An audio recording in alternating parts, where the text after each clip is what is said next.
Assalamualaikum warahmatullahi wabarakatuh. Perkenalkan, nama saya Insi Firapauda. NIM 13014184040. Di sini saya akan memaparkan tentang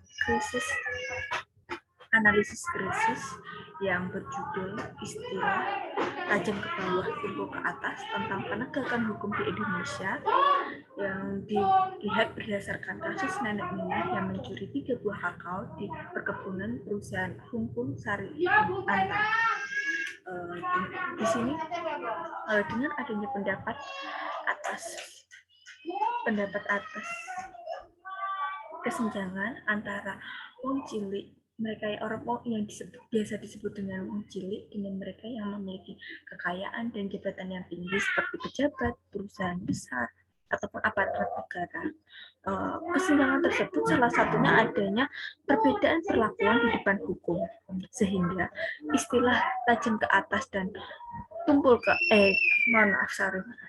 tajam ke bawah tumpul ke atas itu memanglah dapat dibuktikan dari salah satu contoh kasusnya yang salah satunya itu kasus nenek Minah yang mencuri 3 buah kakao di PT Perusahaan Rumpun Sari Antam. Perusahaan tersebut itu salah satu tempat nenek itu bekerja. Dan mengapa terjadi kesenjangan? Pada kronologi singkatnya, nenek Minah sendiri sudah mengembalikan kakao yang dicurinya pada mandor pengawas yang telah menegurnya. Dan nenek Minah berusaha untuk menyelesaikan dengan baik-baik dan meminta maaf atas ketidaktahuan yang karena nenek Minah tersebut itu buta huruf gitu ya. Jadi untuk peraturan-peraturannya sendiri nenek Minah tidak mengetahui apa yang dituliskan di situ dan larangan-larangan apa sih yang tidak boleh dilakukan gitu. Kemudian mungkin nenek Minah sendiri berpikir masalah ini tuh sudah cukup, tetapi ternyata PT RSA sendiri malah melanjutkan ke jalur hukum, dan karena PT RSA sendiri merasa mengalami kerugian sebesar 30.000 dan menuntut nenek Minah ke jalur hukum itu tadi.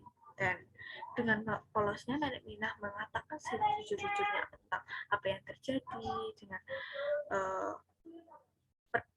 terhadap pertanyaan yang dilontarkan oleh hakim, dan nenek Minah sendiri tidak didampingi oleh pengacara dan nenek Minah tersebut dijatuhi hukuman.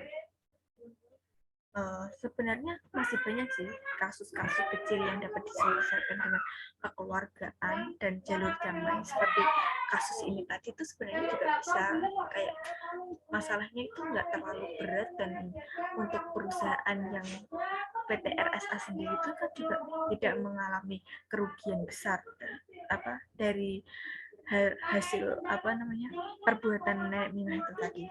Tetapi mereka yang berkuasa malah memilih untuk melanjutkan ke jalur hukum dan menuntut mereka yang lemah. Seharusnya para aparat penegak hukum juga bersikap toleransi itu terhadap kasus yang memang kecil dan tidak memberikan kerugian besar pada pihak yang menuntut tadi, seperti pihak PT RSA tadi. Mereka yang lemah semakin merasa tidak berdaya dengan adanya ketidakadilan tersebut. Seperti yang dijelaskan oleh Jaksa Agung Baris Arif, untuk kasus kecil bisa dengan mekanisme acara pemeriksaan singkat atau cepat.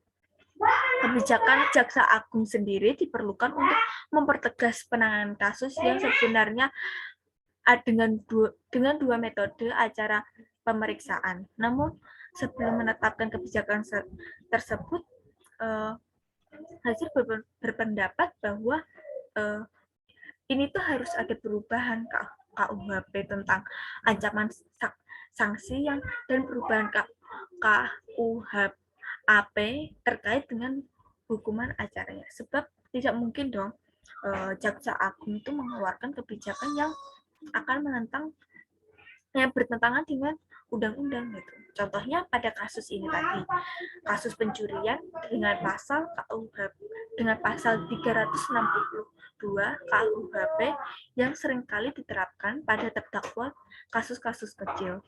Tentunya karena ancaman ini, hukuman maksimal pidananya adalah 5 tahun penjara atau denda sebesar 900 atau bahkan 500.000 rupiah. Ini tidak termasuk dalam kategori tindak pidana yang menggunakan acara pemeriksaan cepat. Oleh karena itu, perlu dibuat perubahan dan penyesuaian antara ancaman hukuman tindak pidana dalam KUHP agar dapat disesuaikan dengan hukum acara dalam KUHAP. Nah, dan dalam implementasi hukum di Indonesia sendiri, mereka aparat terlalu berfokus kepada penegakan hukum saja. Namun mereka kayak merasa lupa gitu akan menegakkan keadilan sosial pada masyarakat. Padahal Pancasila sendiri dan Undang-Undang 1945 sendiri juga sudah menetapkan untuk selalu menegakkan hukum dan demi terciptanya keadilan sosial.